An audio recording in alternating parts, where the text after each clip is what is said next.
Bangladeshi citizens residing abroad, including those in Britain, can vote in Bangladeshi national elections through postal ballots.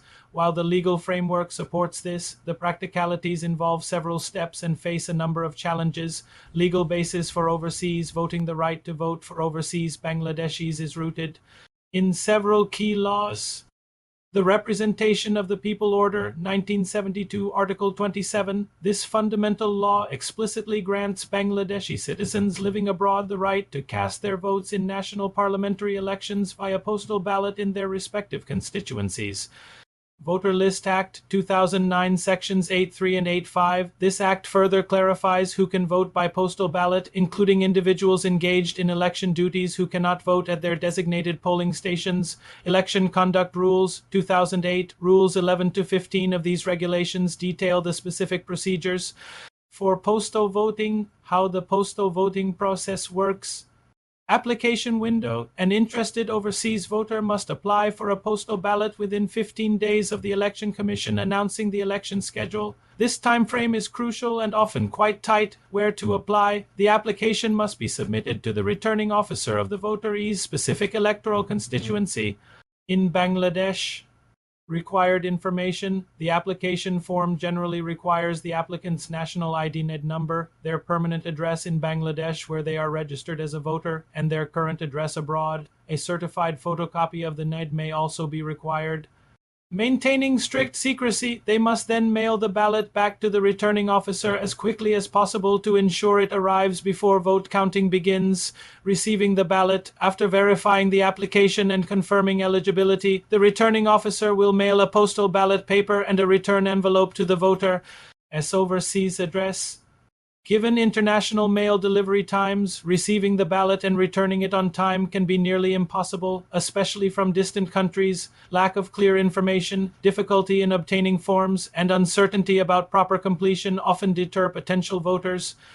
Casting and returning the vote. The voter marks their vote on the ballot paper, usually by placing a seal next to their chosen symbol, folds it according to instructions, and places it in the return envelope. Practical challenges and limitations. Despite the legal provisions, several significant hurdles make it difficult for overseas Bangladeshis to actually cast their votes. Tight deadlines. The 15-day application window is often too short. Procedural complexity. The application and return process can be confusing for many. The absence of alternatives like online voting or in-person voting at embassies or consulates makes the process more challenging. While online and proxy voting have been discussed, they haven't been implemented yet. Lack of awareness. Many Bangladeshi expatriates are simply unaware of this voting option due to insufficient promotion by the Election Commission or Bangladeshi missions abroad. Trust and confidence. A general lack of trust in the electoral process and concerns about the transparency of vote counting or the secrecy of their ballot can discourage overseas voters.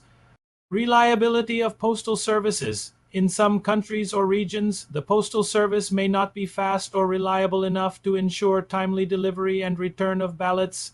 Absence of alternative methods. Currently, postal ballot is the only method available. Potential solutions to improve overseas voting.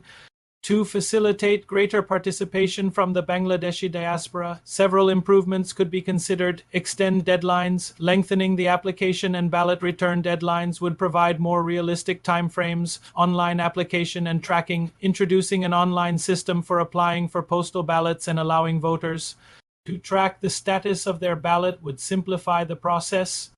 Active role for embassies or consulates. Bangladeshi embassies and consulates abroad could play a more active role in facilitating the process, perhaps by assisting with application collection or distribution. Widespread awareness campaigns. The Election Commission needs to conduct extensive campaigns to inform expatriates about their voting rights and the postal ballot process, providing clear and easy to understand guidelines. Technological solutions. In the long term, exploring and implementing more modern and secure methods like online voting or biometric systems could significantly ease the voting process for overseas Bangladeshis. While the legal framework exists, overcoming these practical challenges is crucial to ensuring that Bangladeshi expatriates, including those in Britain, can effectively exercise their right to vote.